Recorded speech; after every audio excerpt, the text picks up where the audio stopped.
Hi, this is Victoria Ely with another episode from Adventure Education. So today we're going to be talking about department heads and what is the department head's job? What should they actually be doing?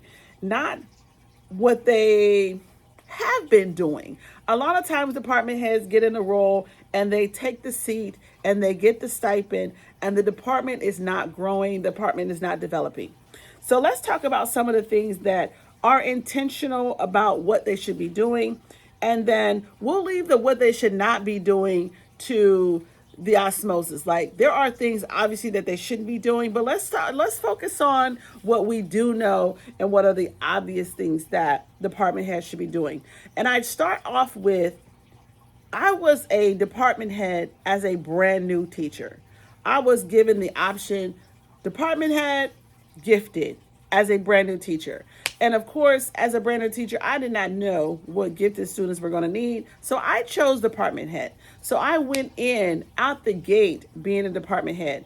And of course, I did not know what that entailed either. But if you tell me that I am in charge or I am the leader and this is what I need to do, my main job is to support teachers, I got you. So I stepped into the role and there were 10 teachers on my team. I was the 11th teacher. So I had 10 teachers that I needed to support, and all of those teachers were new, whether they were new to the school or were brand new to teaching. And it was a lot of heavy on the brand new to teaching. So I'm new, they're new, I'm the department head. So here's what I know a department head must do to be successful. The first one is be available. I did not close my door when school was over, when I knew that's when teachers like to just get it all out. I did not close my door on my planning period if I knew a teacher needed support. So if you are the department head, you must be available for your teachers.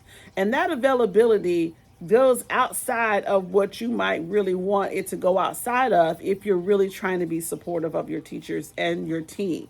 So when they need that support, it's not always going to be academic. It might be emotional support. They might come to you and cry, which I had several times, providing tissue and just the emotional support to keep going and stick with it.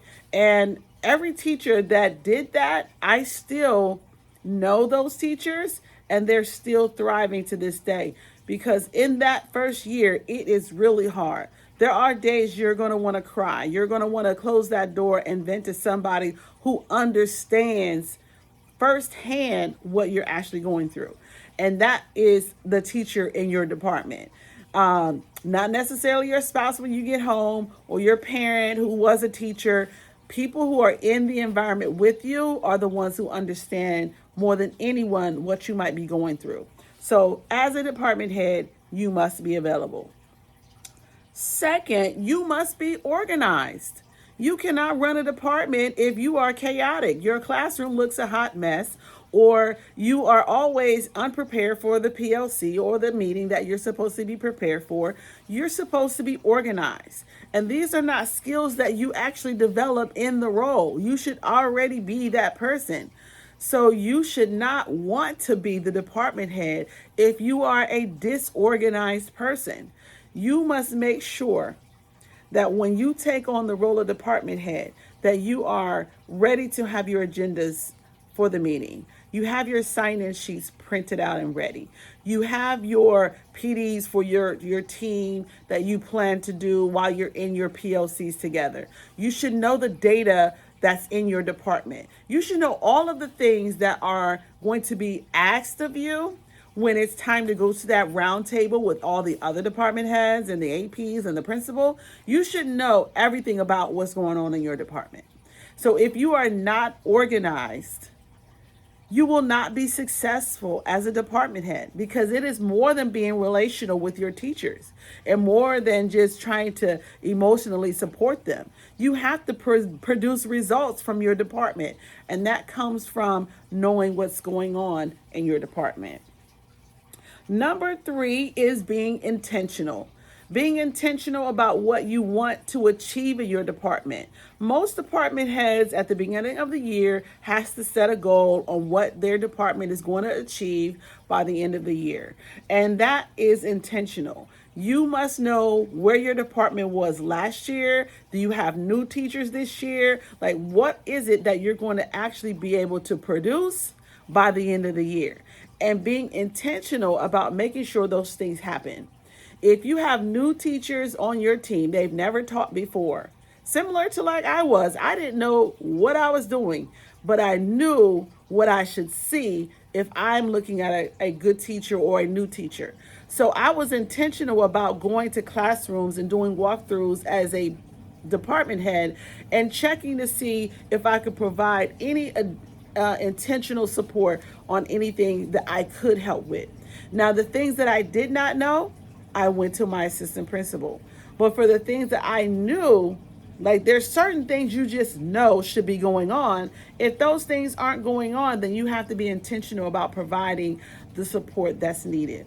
And number 4 is basically that support. You must be a supportive department head. Whatever it is that they need, advocate for them. If they are not advocating for themselves because they either don't feel like they have the relationship with the leadership in the school, or they feel more comfortable just coming to you, whatever the resources that they need, they should be able to get those from you, whether it is asking for supplies or asking for training or asking you to produce or provide the training in the PLC. Whatever the support is, you should be trying, if not making it happen. Because at the end of the day, most teachers complain about not having support. And that support starts with their department head, not always on the principal, because that's the whole purpose of having the buffer there.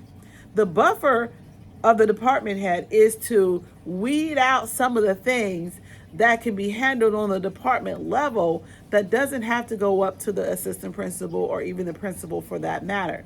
So being supportive is something you must have.